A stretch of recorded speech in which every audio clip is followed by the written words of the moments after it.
बड़ी मरल हो सारावा रे की बताइयो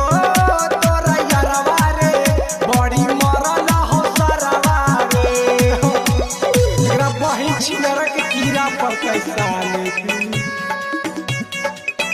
की बताइयो तोरा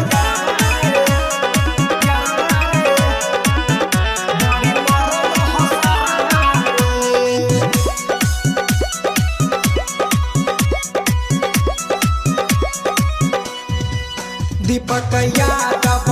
सुन यारावा कहो बतिया रे राइटर याराडी साच यारावा कहो बतिया रे हमार सारावा मारी के यारावा तोरले छतिया रे अरे छतिया रे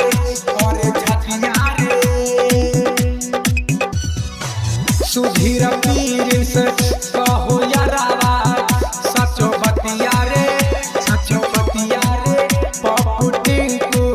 कहो यारावा सचो बतिया रे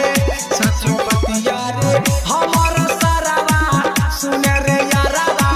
तोरले छतिया रे अरे छतिया रे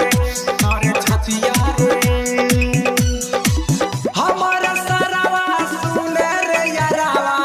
तोरले छतिया रे की बताइयो तोरा यारवा रे बड़ी मरल हो सारावा रे की बताइयो तोरा यारवा रे फोरी देलक कपारावा रे बड़ी मार